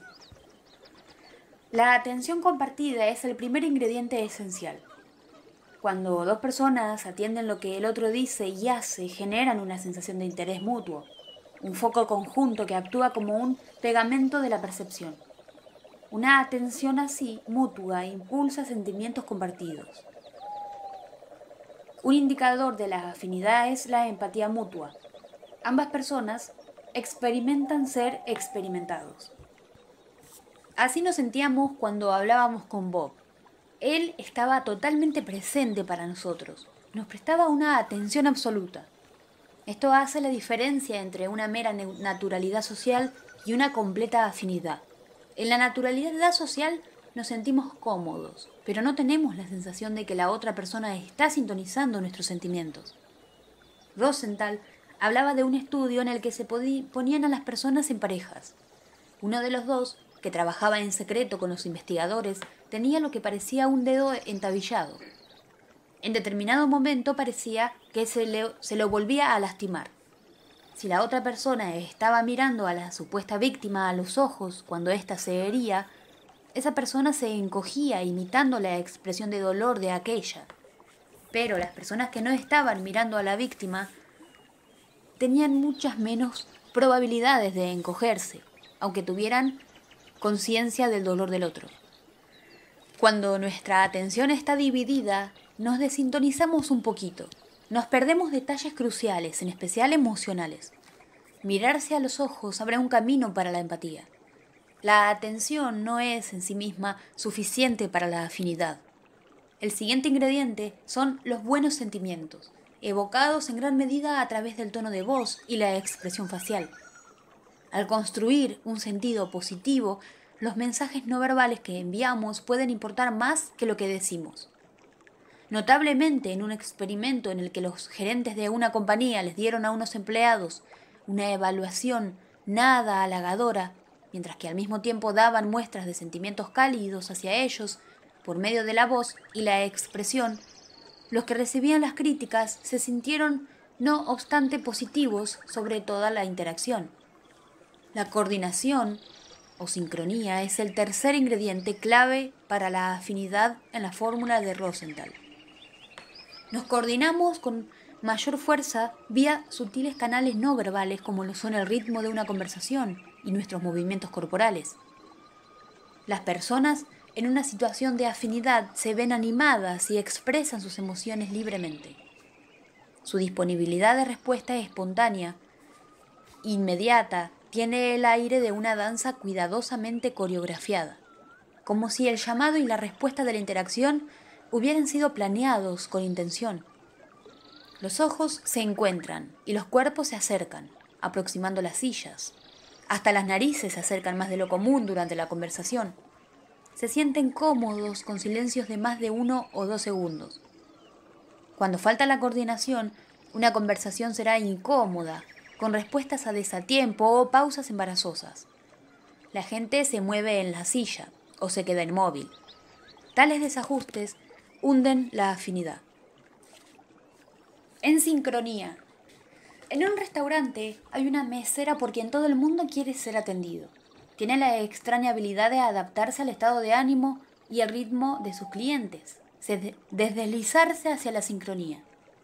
Es callada y discreta con el hombre solitario que bebe su trago en aquella mesa del rincón en penumbras, pero es sociable y expresiva con un ruidoso grupo de colegas del trabajo que se ríen de todo durante la hora del almuerzo. Y en el caso de la joven madre, con 2 niños hiperactivos, ella se mete en medio del remolino, ganándose a las criaturas con caras graciosas y bromas. Comprensiblemente, esta mesera recibe por mucho más propinas que cualquier otra. La mesera, que percibe las frecuencias de los demás, corporiza el principio de que entrar en sincronía proporciona un beneficio interpersonal. Cuanto más 2 personas sincronizan inconscientemente sus movimientos y ademanes durante su interacción, más positivamente se sentirán con respecto al encuentro, y el uno con respecto al otro. El sutil poder de esta danza se reveló en una interesante serie de experimentos con estudiantes de la Universidad de Nueva York, que se ofrecieron de voluntarios para lo que creyeron era una evaluación de una nueva prueba psicológica. Uno por vez se sentaron con otro estudiante, de hecho un aliado de los investigadores, y evaluaban una serie de fotos para la supuesta prueba. El aliado tenía instrucciones de sonreír o no, de sacudir un pie o de pararse, o pasarse la mano por la cara mientras los otros miraban las fotos. Hiciera lo que hiciese el aliado, los voluntarios tendían a imitarlo. Pasarse la mano por la cara inspiraba que se pasaran la mano por la cara. Una sonrisa provocaba una sonrisa. Pero más tarde, un cuidadoso interrogatorio reveló que los voluntarios no tenían idea de haber estado sonriendo o sacudiendo un pie imitando a alguien. tampoco habían notado los ademanes coreografiados. En otra parte del mismo experimento, cuando el aliado intencionalmente imitaba los movimientos y gestos de la persona con la que hablaba, no caía bien. Pero cuando el aliado era espontáneo en su imitación, lo hallaban más agradable.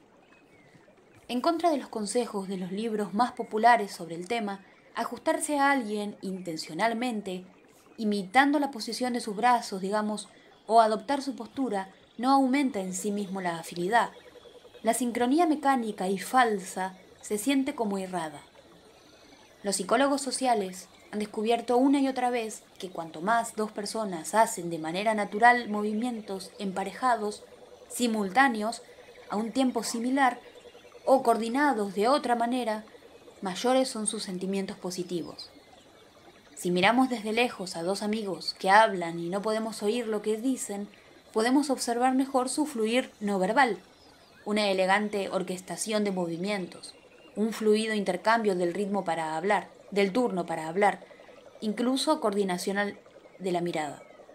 Un profesor de arte dramático hace que sus alumnos vean películas enteras con el sonido apagado, para estudiar esa danza silenciosa.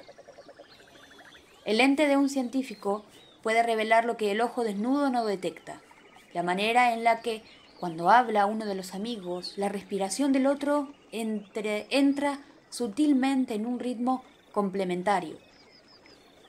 Hay estudios de amigos conversando a los que se les colocaron sensores que monitoreaban los patrones respiratorios, y se vio que la respiración del que escucha refleja aproximadamente la del que habla, inhalando cuando el otro exhala o respirando juntos. Esta sincronía respiratoria aumentaba cada vez que se acercaba el momento de que hablara el que escuchaba. Y durante esos frecuentes momentos de ligereza, cuando los amigos íntimos hablan, el ajuste aumenta. Ambos se echan a reír virtualmente al mismo tiempo, y durante la risa el ritmo de las respiraciones se alinea notablemente.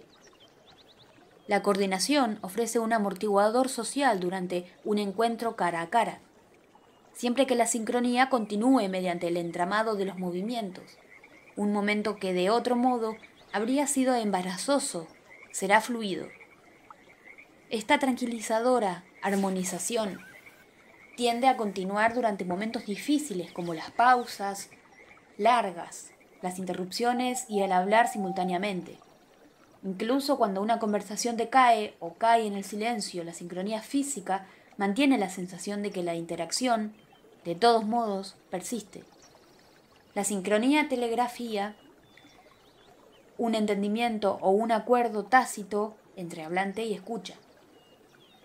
Una conversación que carece de esta tranquilizadora sincronía física tiene que ser aún más fluida en su coordinación verbal para que se la sienta armónica. Por ejemplo, cuando las personas no pueden verse, como en una llamada telefónica o por un intercomunicador, su patrón de hablar y alternarse tiende a ser más estudiadamente coordinado que cuando están presentes físicamente. El mero ajuste de las posturas importa sorprendentemente en los ingredientes de la afinidad. Por ejemplo, un estudio rastreó los cambios posturales en los estudiantes de una clase. Cuanto más similares eran sus posturas a la del profesor, más fuerte sentían la afinidad y mayor era el nivel de participación. De hecho, el ajuste de las posturas puede ofrecer una rápida lectura de la atmósfera de una clase. Entrar en sincronía puede ser un placer visceral y cuanto más grande el grupo, mejor. La expresión estética de la sincronía grupal puede verse en el disfrute universal de la danza o de moverse juntos siguiendo un ritmo. El mismo deleite en la sincronización masiva hace que se muevan los brazos, que se agiten como uno solo haciendo una ola en un estadio de fútbol. El cableado para tal resonancia parece construido en el sistema nervioso humano. Ya en el vientre, los fetos sincronizan sus movimientos con los ritmos del habla humana, aunque no con otros sonidos. Los niños de 1 año de edad ajustan el tiempo y duración de su habla infantil al ritmo del que habla la madre. La sincronía entre un bebé y su madre, o bien entre dos desconocidos que se ven por primera vez, envía un mensaje. estoy contigo. Un implícito, continúa por favor. Ese mensaje mantiene la participación de la otra persona. Cuando dos personas se acercan al final de su conversación, salen de la sincronía, enviando así la señal tácita de que es hora de terminar la interacción. Y si la interacción entre ellos nunca entró en sincronización, cuando dos personas hablan al mismo tiempo, o por ejemplo, por alguna razón no logran entrelazarse, crean una sensación incómoda. Cualquier conversación funciona en dos niveles, el camino alto y el bajo. En el camino alto circulan racionalidad, palabras y significados. Pero el camino bajo expresa una vitalidad de forma libre que corre por debajo de las palabras, manteniendo la interacción unida a través de una conexión sentida de inmediato. El sentido de conexión se apoya menos en lo que se dice que es, se apoya menos en lo que se dice que en el enlace emocional más directo e íntimo y no hablado. Esta conexión subterránea no debe ser un misterio. Siempre exhibimos nuestros sentimientos sobre las cosas mediante expresiones faciales espontáneas, gestos, miradas y otras señales por el estilo. A ese nivel sutil llevamos adelante una constante charla silenciosa, una especie de pensar en voz alta que ofrece una narrativa entre líneas, permitiendo que la otra persona sepa cómo nos sentimos de un momento al siguiente y así pueda ajustarse en consecuencia. Cada vez que dos personas conversan, podemos ver este minúe emocional que se ejecuta en la danza de las cejas que se mueven, los rápidos movimientos de las manos, las fugaces expresiones faciales, un rápido ajuste del ritmo de la palabra, los cambios de miradas, etc. Tal sincronía nos permite entrelazarnos y conectarnos, y si lo hacemos bien, sentimos una resonancia emocional positiva con la otra persona. Cuanto más sincronía hay, más parecidas serán las emociones que sentirán ambas partes. Entrar en sincronía crea un ajuste emocional. Por ejemplo, cuando un bebé y su madre se mueven en tándem de un nivel bajo de energía y alerta a uno superior, el placer compartido aumenta firmemente. La habilidad misma de resonar de este modo, incluso en los bebés, apunta a un cableado subyacente en el cerebro que hace toda esta sincronía natural. Los marcapasos internos. Pregúntame por qué no cuento buenos chistes. Está bien, por tener un mal sentido del tempo. Los mejores comediantes exhiben un sentido del fluido, un percibir el tempo que hace que sus chistes funcionen. Como los concertistas que examinan una partitura musical, los profesionales del mundo de la comedia pueden analizar exactamente cuántos tiempos deben durar una pausa antes de hacer un remate, o exactamente cuándo interrumpirse, como en el chiste de arriba. Encontrar el ritmo justo asegura que un chiste será dicho con arte. A la naturaleza le encanta el ritmo. Las ciencias encuentran sincronías en todo el mundo natural. Cada vez que un proceso natural incorpora el ritmo de otro u oscila en su ritmo con otro. Cuando las ondas están fuera de sincronía se cancelan, cuando sincronizan se amplifican. En el mundo natural el ritmo está en todo, desde las olas del mar hasta los latidos del corazón. En el reino interpersonal nuestros ritmos emocionales también nos arrastran. Cuando un Zeitgeber humano nos atrae en alto grado, nos hace un favor, y cuando nosotros hacemos lo propio para otra persona, pasamos ese favor. Para presenciar tal arrastre, observe la exhibición de habilidad musical de cualquier virtuoso. Los músicos mismos se ven embelesados, meciéndose en conjunto, siguiendo el ritmo de la música. Pero por debajo de la sincronía visible, los músicos están unidos de manera que un público jamás puede ver, a través de sus cerebros. Si se les midiera la actividad neurológica a dos de estos músicos durante su embeleso, encontraríamos un notable sincronismo. Por ejemplo, cuando dos ejecutantes de cello tocan el mismo fragmento de música, los ritmos de la descarga neurológica en sus hemisferios derechos son extremadamente cercanos entre sí. La sincronía de las zonas de las habilidades musicales es mucho mayor en los cerebros de los dos que en los hemisferios derecho e izquierdo durante el mismo cerebro, dentro del mismo cerebro. Cada vez que nos encontramos en tal armonía con alguien, podemos agradecer lo que los neurocientíficos llaman osciladores. Sistemas neurológicos que actúan como relojes, que una y otra vez se ajustan para que su velocidad de descarga se coordine con la periodicidad de una señal entrante. Esta señal puede ser tan sencilla como la velocidad a la que una amiga te da los platos que está lavando para que los seques, o tan compleja como los movimientos en un pas de deux bien coreografiado.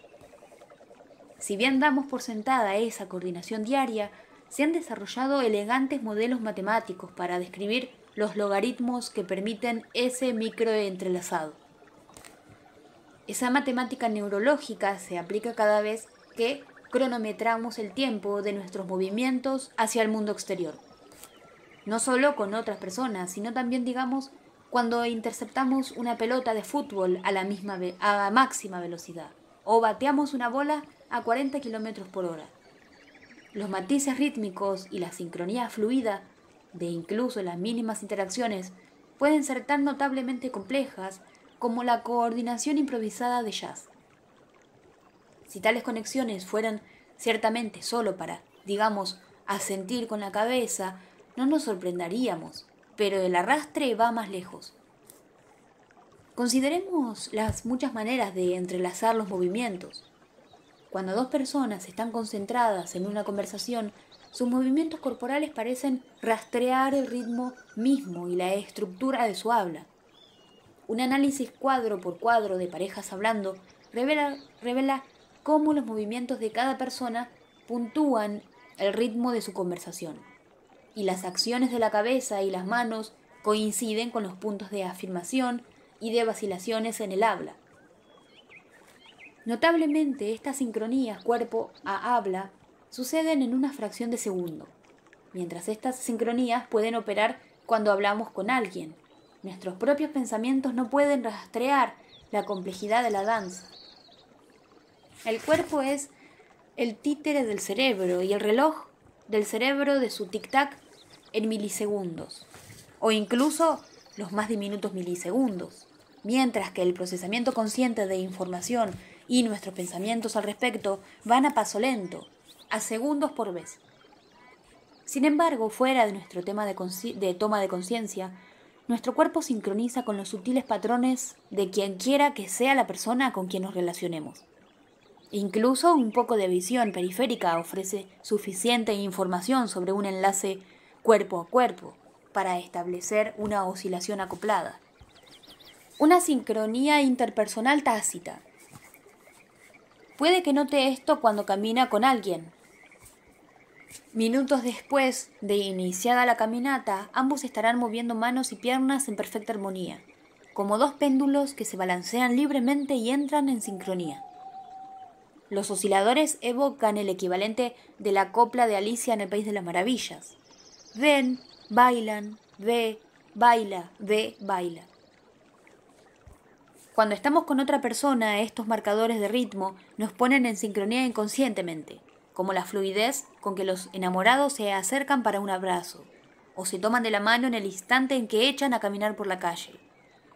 Por otro lado, me decía una amiga que cuando salía con alguien y continuamente perdía el ritmo del paso del muchacho con el que caminaba, lo veía como una advertencia de que las cosas se complicarían más adelante. Cualquier conversación exige que el cerebro haga cálculos extraordinariamente complejos, en los que los osciladores guían la continua cascada de ajustes que nos mantienen en sincronía. De esta microsincronía fluye una afinidad. En ese momento participamos de una parte de la experiencia misma de nuestro compañero de conversación. Nos deslizamos al enlace cerebro a cerebro con tanta facilidad, en parte porque hemos estado practicando esa rumba silenciosa toda la vida, desde que aprendimos por primera vez los movimientos básicos. La protoconversación. Imagínese a una madre con su hijo en brazos. La madre pone cara de beso, estirando los labios, Ante eso, el bebé lleva los labios hacia adentro en una expresión algo sobria. La madre abre la boca esbozando una ligera sonrisa y el bebé afloja los labios, sugiriendo que va a abrir la boca en una sonrisa. Y madre e hijo se unen en una leve sonrisa. Entonces el bebé esboza una gran sonrisa y mueve la cabeza hacia un costado y hacia arriba, casi como coqueteando. Toda esta interacción lleva menos de 3 segundos. No ha sucedido mucho y sin embargo ha habido una franca comunicación. Tales intercambios rudimentarios se llaman protoconversaciones, el prototipo de toda interacción humana, la comunicación en su estadio más básico. Los osciladores funcionan en la protoconversación. Un microanálisis revela que los bebés y las madres cronometran con precisión el inicio, el fin y las pausas en su conversación de bebé, creando un acoplamiento de ritmo. Cada uno capta y coordina lo que hace con el tempo del otro. Estas conversaciones no son verbales, recurren a las palabras solo como efectos sonoros. Iniciamos una protoconversación con un bebé mediante la mirada, el tacto y el tono de la voz. Los mensajes se transmiten a través de las sonrisas, los gorjeos y más que nada a través de la lengua de mamá, que es el complemento adulto de la lengua del bebé. Más como una canción que como una frase, la lengua de mamá despliega prosodia, matices melódicos del habla que trascienden la cultura y que son muy parecidos, ya sea que la madre hable chino, mandarín, urdu o inglés. La lengua de mamá siempre suena cordial y juguetona, con un tono agudo, alrededor de 300 Hz para ponernos técnicos, y con contornos de tonos breves, cortados, ondulantes o deslizantes. A menudo una madre sincroniza su lengua con palmaditas o caricias a su bebé con un ritmo repetido y periódico. Sus movimientos de cabeza y de rostro están en sincronía con sus manos y su voz, y a su vez el bebé responde con sonrisas, gorjeos y movimientos de la mandíbula, los labios y la lengua, en sincronía con los movimientos de sus manos. Estas piruetas entre madre e hijo son breves, una cuestión de segundos o incluso de milisegundos, y terminan cuando ambos ajustan los estados de ánimo, que típicamente son de felicidad. La madre y el niño caen en lo que mucho se parece a un dueto de partes sincronizadas o alternadas, distanciadas por un pulso de adagio constante, a unos 90 golpes por minuto. Estas observaciones científicas se hacen penosamente a través del tedioso examen de infinitas horas de interacciones grabadas entre madres e hijos, que realizan psicólogos evolutivos como el investigador Colwyn Treverton en la Universidad de Edimburgo. Los estudios de Treverton lo han convertido en el experto mundial en protoconversación, un dueto en el cual ambos actores, como lo describe él, buscan armonía y contrapunto en un compás para crear una melodía. Pero más que trazar una especie de melodía, los dos están manteniendo una conversación que se centra en un tema básico, las emociones. La frecuencia del tacto con la madre y el sonido de su voz le da al bebé el mensaje tranquilizador del amor de ella, lo que resulta, como dice Treverton, en una relación de afinidad inmediata, no verbalizada, sin conceptos. El intercambio de estas señales forja un enlace con un bebé a través del cual podemos verlo feliz y excitado, calmo y sereno o perturbado y llorando. Durante una protoconversación feliz, madre e hijo se sienten espléndidos y sintonizados el uno con el otro. Pero cuando la madre o el niño no logran mantener su parte de la conversación, los resultados son muy diferentes. Si la madre, por ejemplo, le presta muy poca atención o responde sin entusiasmo, el bebé responde apartándose. Si las respuestas de la madre están mal cronometradas, el bebé primero parecerá confundido y luego inquieto. Y si el bebé, el que no responde, la madre se molestará. Estas sesiones son una especie de cátedra magistral. La protoconversación marca la primera lección a un bebé sobre cómo interactuar. Aprendemos cómo sincronizarnos emocionalmente antes de tener palabras para esos sentimientos. Las protoconversaciones siguen siendo nuestro modelo más básico para interactuar. Una toma de conciencia tácita que lentamente nos pone a tono cuando nos relacionamos con otra persona. La habilidad de entrar en sincronización, como cuando éramos bebés, nos sirve a lo largo de toda la vida, nos guía en toda interacción social. Y así, como los sentimientos eran para nosotros el tema principal de la protoconversación, cuando bebés, siguen siendo la firme base de la comunicación en la edad adulta. Este diálogo silencioso sobre los sentimientos es el sustrato sobre el cual se erigen todos los otros encuentros y la agenda oculta en cada interacción.